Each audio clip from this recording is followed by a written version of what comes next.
for joining today, Brad. It's good to finally meet you on Zoom as we do it today, right? That's And right. we're really, really happy to be celebrating our 25th anniversary of the course that you built. Pretty neat. And tomorrow we'll be playing this interview for everybody to hear your thoughts and your insights and your wisdom. But I'm Randall Anderson, one of the new owners of our 5th year now, and bought it from the Fosters, whom you know well. And it's great to meet you in person and to have some time with you. You as well. I appreciate it, Randall. So, and 25 years is no, it hasn't been 25 years. It doesn't seem like, but Right. yes, thank you.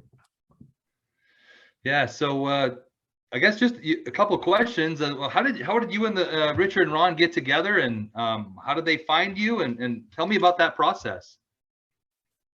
Okay, I'll try to search my memory banks a little bit here on that one. So I know it was a phone call they made to me, and I'm trying to remember whether there's a shaper, and a shaper is an individual who operates equipment who, I can wave my hands and he can make that happen, because when you build a golf course, you don't set grade stakes, you don't do things like that because it's more of an art form than, building a parking lot or a road or something like that. And so there was a shaper in that area, I believe in Auburn, not in the area, but not far, who, Fred Stone, he did a lot of the work there. Along with the boys, the Fosters themselves were in the equipment as well. So, because they did have a construction business and they did a lot of that. So, but I think that somehow they got maybe through Fred, and Fred had recommended that they contact me. I believe that's the case. Don't hold me to it though. So, and then I came up and we had a visit and we walked around and looked at the property, the farm that they had at that point in time, and decided what we could needed to do from that point on. There's the process is you have to kind of, aside from just walking the property and getting a foot on ground type thing, you need to get collect a lot of information, survey information, topo information. There's engineering involved, and of course permitting, which is fairly extensive for a golf course. So there were other people in the beginning that provided that base information once they decided they were going to do it. And of course, when you decide to do it, you don't really know whether you are going to be able to do it until you get through permitting and you're able to do that. At that point in time, then I kind of collect the information, and I'll go through a process of what's called centerline routings. The routing of the golf course is how it flows on the property and how if you're looking for returning nines and where the holes lay.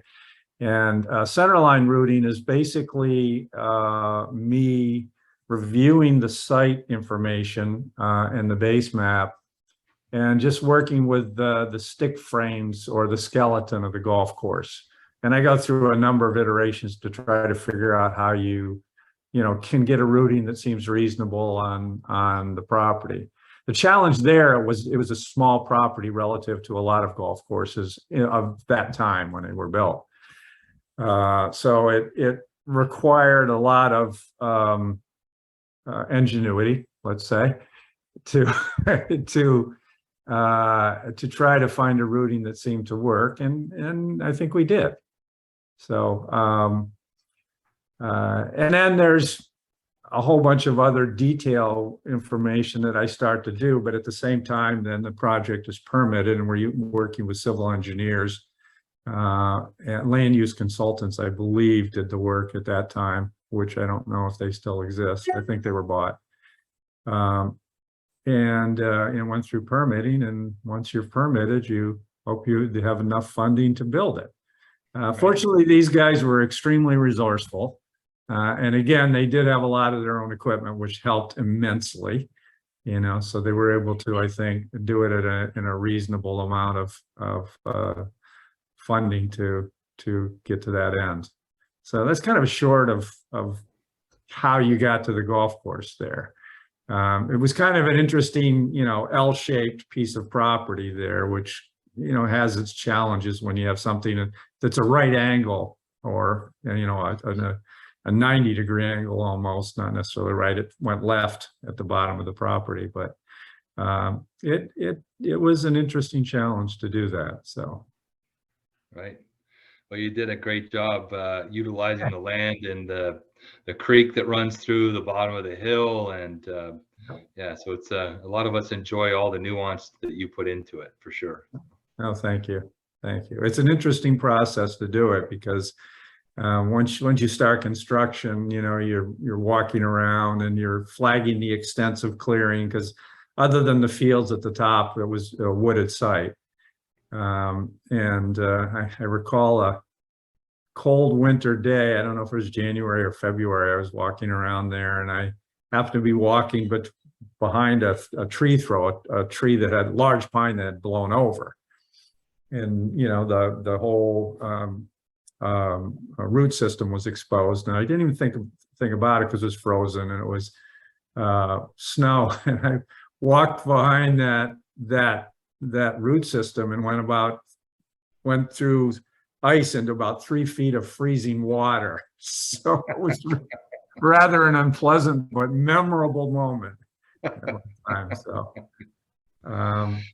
So anyway, that was that kind of stuff. But so, the construction process really is also part of the design process in golf, as opposed to like vertical architecture, where you've got a building that you've done all the designs and you've done the framing plans and the foundation plans and all that kind of stuff, and you follow it the best you can.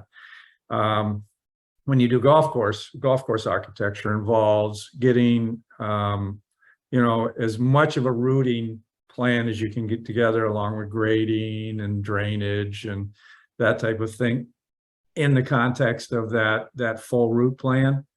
And then there's a bunch of specifications about how the greens are built and that kind of stuff, and that varies for each golf course.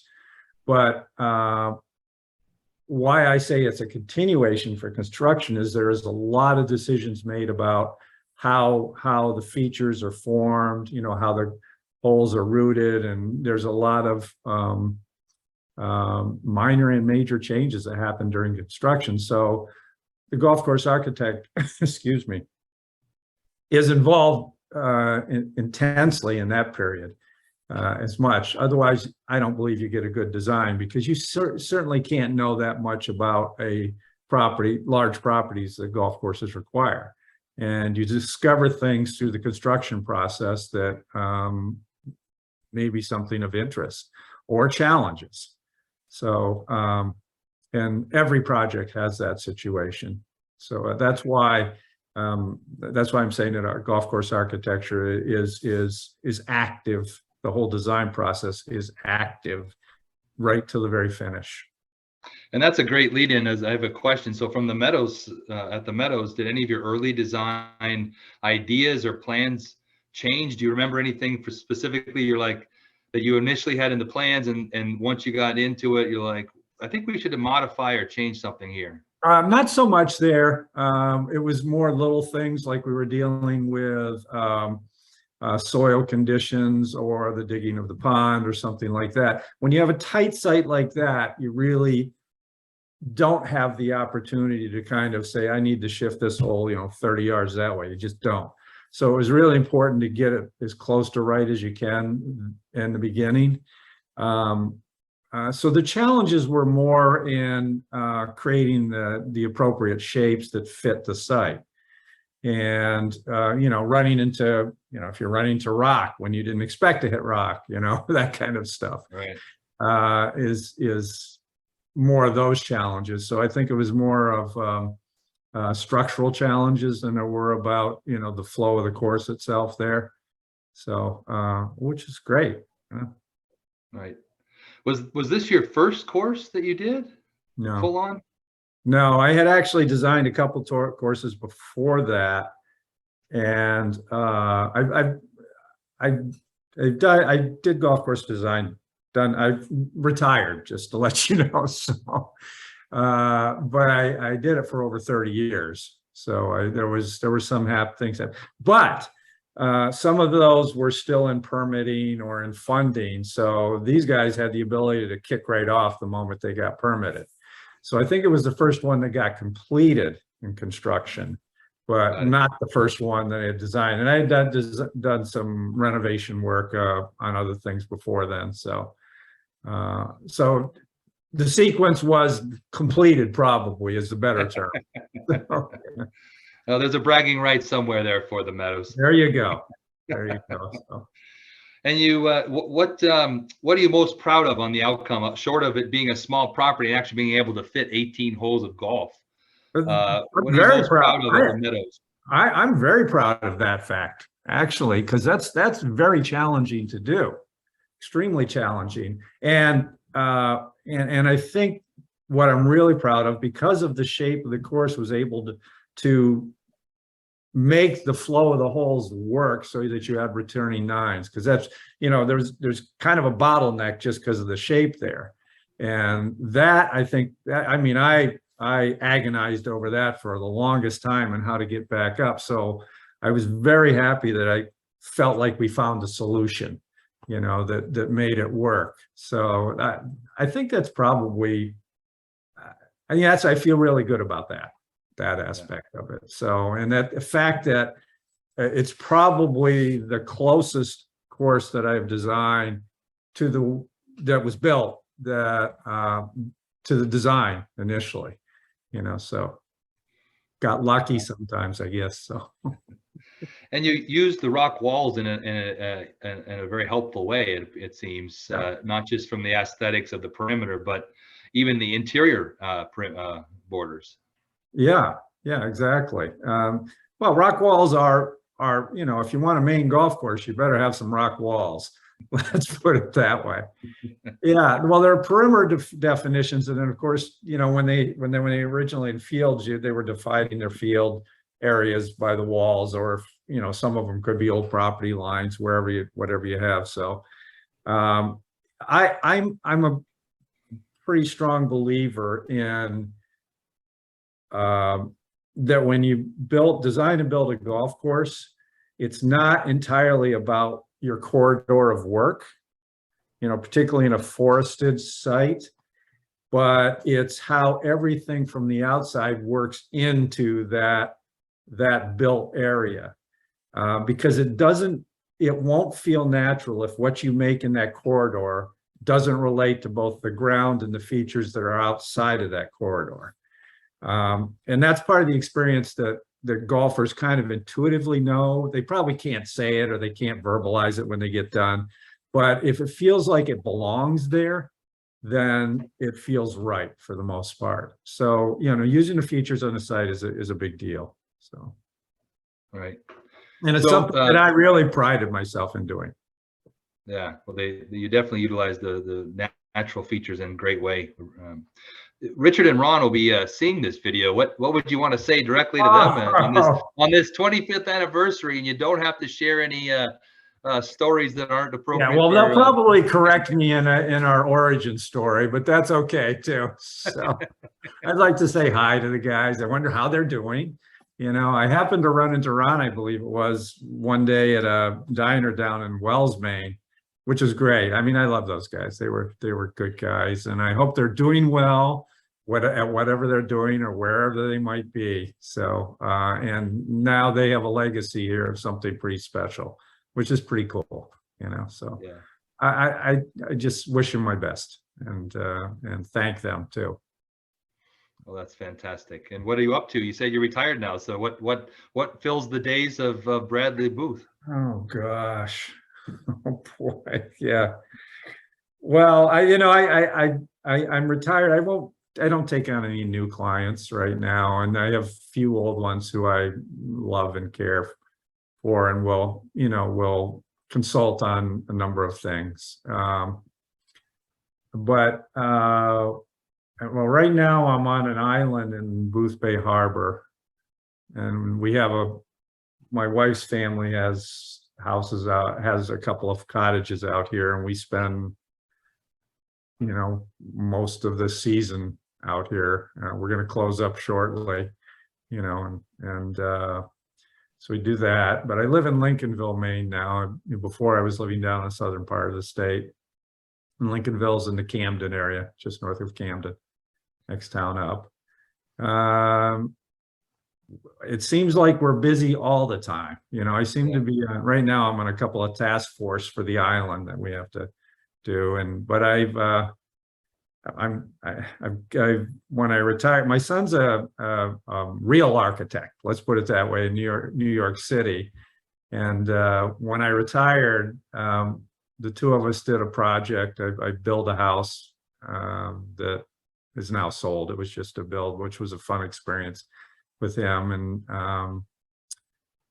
doing some traveling. I'm just, it seems like every day I'm doing something. I'm physically active. Enjoying the Maine life. Sounds like you're playing enjoying some the golf, life.